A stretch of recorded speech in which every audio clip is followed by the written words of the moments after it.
Welcome once again to East Origin, and this is Raido's Annex that we're going into, and we've got another mini-boss. And this is where the game starts getting kind of bullet hellish.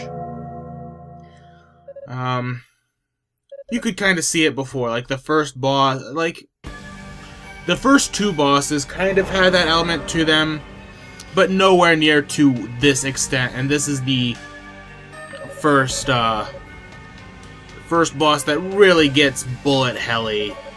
And yeah. So yeah. But this is Zava, as we've met before. But she is the demon summoner of the Darklings. She's the one that gave the other boss to Epona. And that was my phone, because that's really professional. Who cares? I'm not professional. But yeah, this is Zava. She summons creatures. She doesn't like Toll, because Toll kills the demons that she summons to get more powerful. But this boss was not exactly fun. Took me quite a long time, but I cut all of that out simply because I would get so close to killing him and then just fail. And this video is already 20 minutes with me cutting this out, and this is just going from that checkpoint, doing all the story stuff, and then going back to that checkpoint. Like I said, I'm going from checkpoint to checkpoint every episode. Whether technically we made progress, but we just didn't actually get anywhere. We made progress in the story, we just stopped at the same checkpoint. But this is Genocris? I don't know how to say his name. And so, Blue Lotus, tell us a little bit about this boss. This boss has 8 statues that move around the arena. These statues cannot be damaged and have several different attacks. They have a flamethrower that will create long lines of fire. They will shoot out balls of electricity that will create a bolt of lightning wherever they stop. The statues will also create small tornadoes that will track the player slightly but are easy to dodge. Once the boss reaches half health, the statues will also gain an energy blast similar to Hugo's main attack. The boss itself will disappear and reappear around the area. While the boss is on the stage, it will call down a large blast of energy where Hugo is standing. The key to this fight is to use the shield ability to absorb damage, and to always be moving. Using your burst as soon as the boss reappears to get maximum damage and an increased strength in shield is my only tip to making this boss a little easier. Pattern recognition and quick reflexes are very important in this fight. Thank you for that, Blue Lotus. Yeah. Like I said, this is, as you can see here, this is the bullet helly part of the game. As I stated in my pointless review a long time ago. Not exactly easy. Yeah.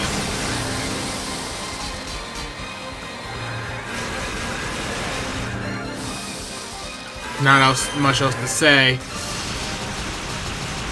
Just get as much damage off on it as possible. I did notice when they form a cage like they're doing right now, usually it's a good idea to go into the center, unless all the statues are aiming right at you.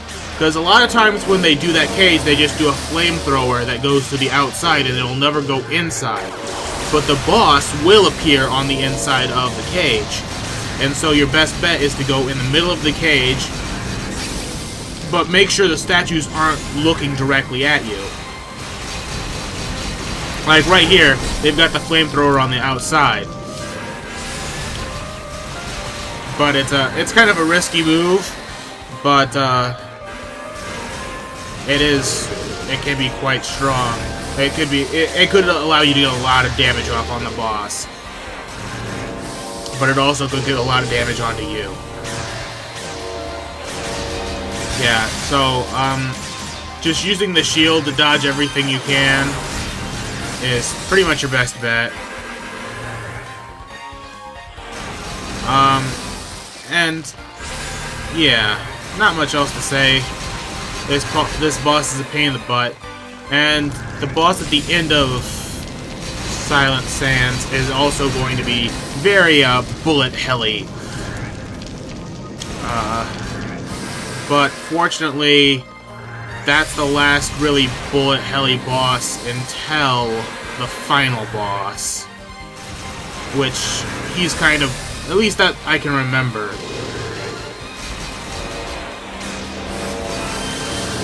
And I'm pretty sure, yeah, because, there's not much, yeah. But yeah, that little end of that fight there was just saying, yeah, yeah, can't think. Anyways, we have defeated that boss. He was a big jerk. Damn you. And Zava states that we were born to be a Darkling. One thing that she stated before the boss fight that I didn't point out was,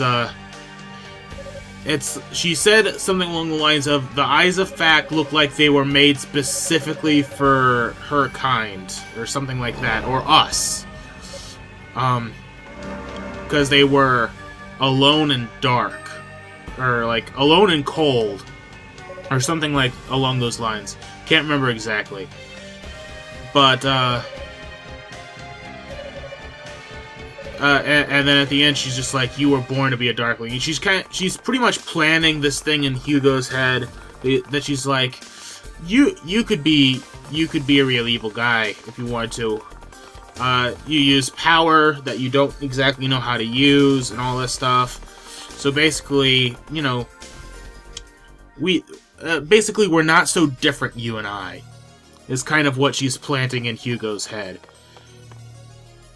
And this is the Devil's Gaze.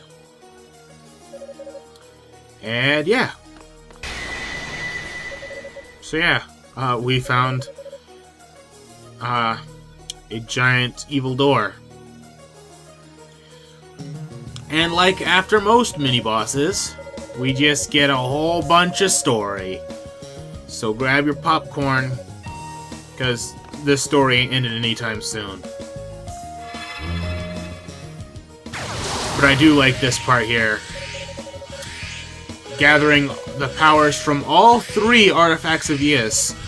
So his shield, his trap mines, and the flame thing. But then he just uses the flame thing anyways. And then... Boom! You just got pwned, son. Yeah.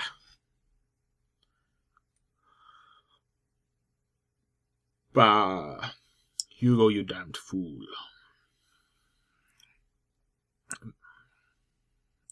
So this is pretty much, his memories of his father talking to him.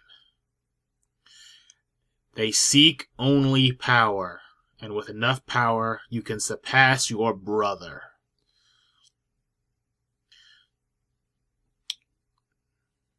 Yeah, it's implied heavily that Hugo's father put a lot of pressure on Hugo.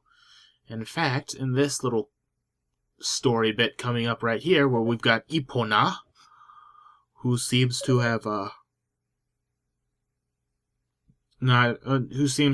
brought us down to the lower floor for no real reason other than to bring us down to the lower floor. She's been watching us.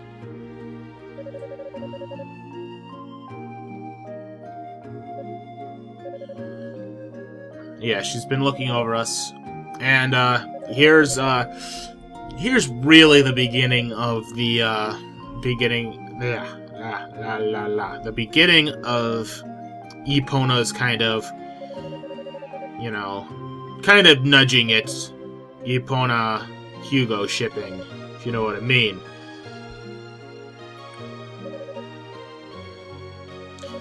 But of course, at the beginning, there was Hugo and M shipping. A lot of girls want all up on Hugo's D. Heck, even Zava called him cute. Cuter than his brother. But, anyways, that's besides the point.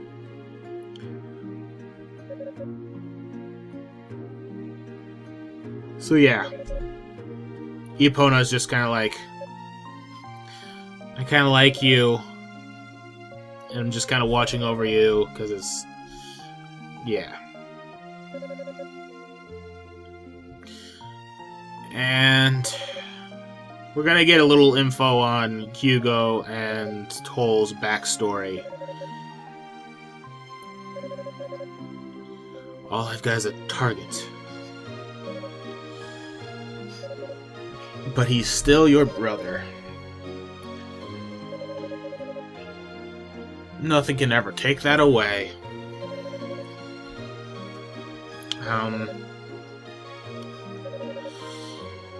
Yeah.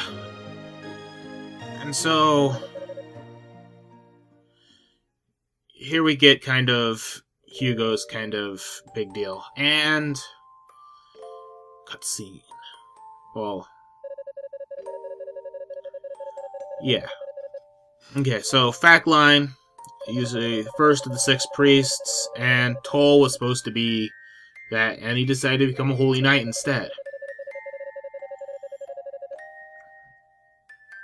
So yeah, scoffing at his lineage.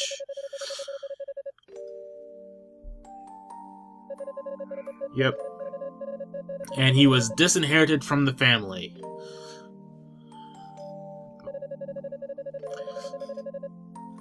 And so yeah. Magic prodigy.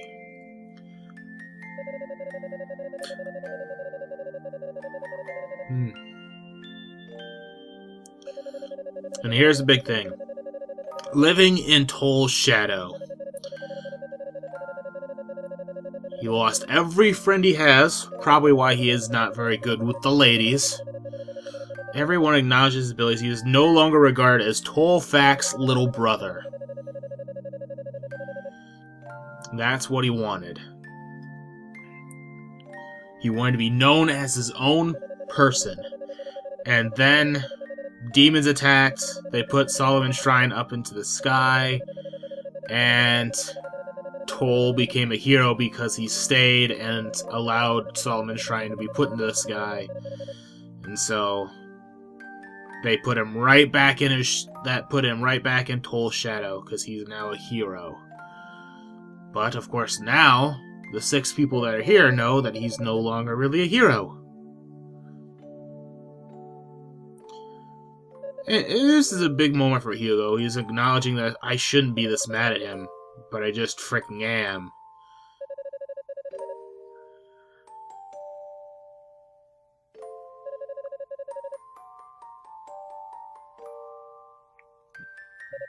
So yeah. So we get a little bit more into why Hugo dislikes Toll.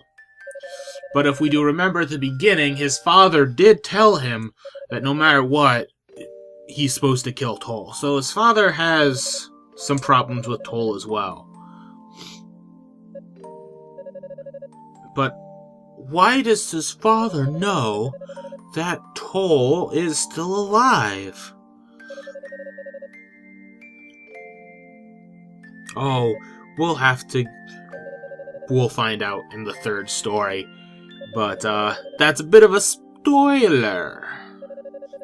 As I said, the 3rd story, the one that's not Hugo and Yunka, is the true story. You get the true ending, and stuff like this,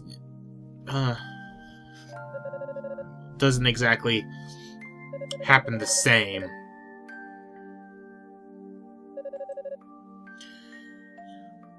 Yeah, Epona is happy that Hugo's opening up to her, and yeah. Pretty much hated your guts, but now I don't know. It's like you're an extra smug version of me. But yeah. Not much else to say. It's not possible for regular people like you to get through the door, but the goddess is definitely in there.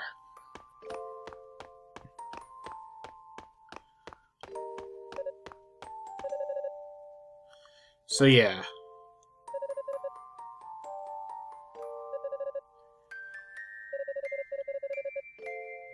Yeah, so, and this is kind of like, you know, my answer hasn't changed. I honestly have no idea. She's attracted to you.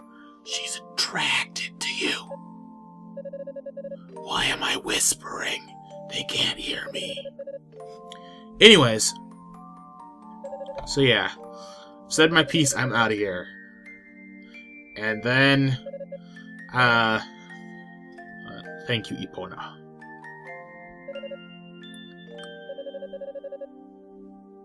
And, I think it's kind of nice that they're actually using each other's names. But that's just me. And then, it looks like Epona's either flipping us off or giving us the number 1 finger. I kind of want to think it's flipping us off, but it's hard to tell. No real reason other than it's Epona. Why shouldn't she flip us off? Even though she likes us. At least it seems that way. Anyways, we don't know how to open that door. Maybe we should ask for help by using the Leah shell. So, Knights haven't got here, obviously. They got held up. So, yeah. We ask if C could help. And then C will show up before the Knights even do. But of course, she does have teleporting magic. Because she's a mage. One hell of a curse on it. By golly.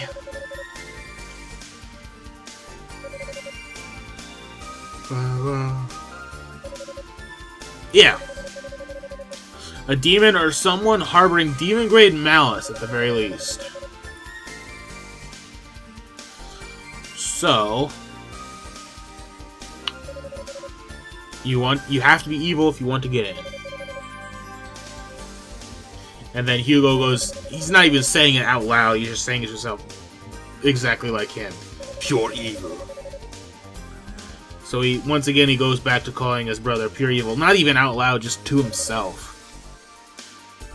Yes, we already tried, and that did go very poorly. It did give us a nice cutscene, though.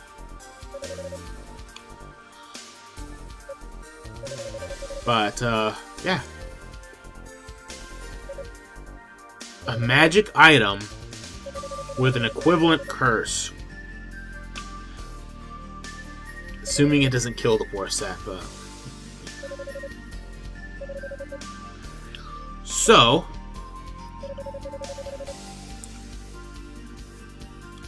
here we go. Yeah. That part isn't even alright. Not even having any time now.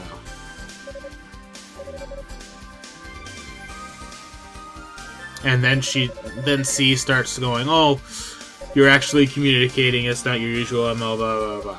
Yeah, we get it.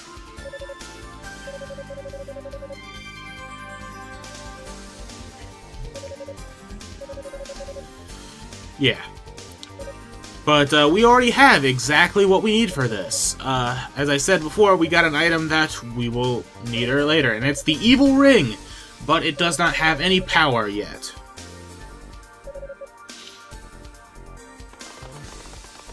So, here I go into the menu, which I really don't need to, because we still need the silver chimes on. I forgot that we still need the chimes on, because of something very specific.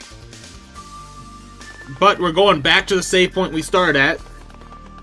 We have made progress, just not to a different save point. So, thank you all for watching. And next episode, we will power up that evil ring. So I'll see you all then. Bye-bye.